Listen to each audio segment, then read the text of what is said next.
The Wolf and the Fox. The wolf had the fox with him, and whatsoever the wolf wished, that the fox was compelled to do, for he was the weaker, and he would gladly have been rid of his master. It chanced that once as they were going through the forest, the wolf said, "Red Fox, get me something to eat, or else I will eat thee thyself." Then the fox answered, "I know a farmyard where there are 2 young lambs. If thou art inclined, we will fetch one of them." That suited the wolf, and they went thither, and the fox stole the little lamb, took it to the wolf, and went away. The wolf devoured it, but was not satisfied with one. He wanted the other as well, and went to get it. As, however, he did it so awkwardly, the mother of the little lamb heard him, and began to cry out terribly, and to bleat so that the farmer came running there. They found the wolf, and beat him so mercilessly that he went to the fox limping and howling. "Thou hast misled me finely," said he. "I wanted to fetch the other lamb, and the country folks surprised me, and have beaten me to a jelly." The fox replied, "Why art thou such a glutton?" Next day they again went into the country, and the greedy wolf once more said, "Red Fox, give me something to eat, or I will eat thee thyself." Then answered the fox, "I know a farmhouse where the wife is baking pancakes tonight. We will get some of them for ourselves." They went there, and the fox slipped round the house, and peeped and sniffed about until he discovered where the dish was, and then drew down 6 pancakes and carried them to the wolf.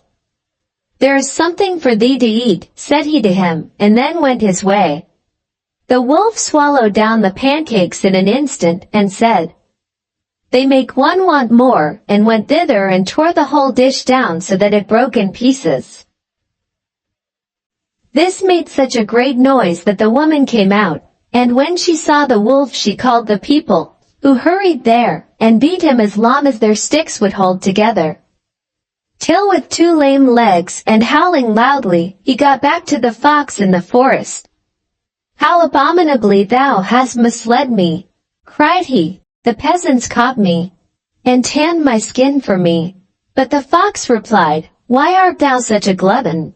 On the 3rd day, when they were out together, and the wolf could only limp along painfully, he again said, "Red Fox, get me something to eat, or I will eat thee thyself." The fox answered, "I know a man who has been killing, and the salted meat is lying in a barrel in the cellar." "We will get that," said the wolf. "I will go when thou dost, that thou mayest help me if I am not able to get away." "I am willing," said the fox, and showed him the bypaths and ways by which at length they reached the cellar. There was meat in abundance, and the wolf attacked it instantly and thought, "There is plenty of time before I need leave off." The fox liked it also, but looked about everywhere, and often ran to the hole by which they had come in, and tried if his body was still thin enough to slip through it. The wolf said, "Dear fox, tell me why thou art running here and there so much, and jumping in and out?" "I must see that no one is coming," replied the crafty fellow. "Don't eat too much." Then said the wolf, "I shall not leave until the barrel is empty." In the meantime the farmer, who had heard the noise of the fox's jumping, came into the cellar. When the fox saw him he was out of the hole at one bound.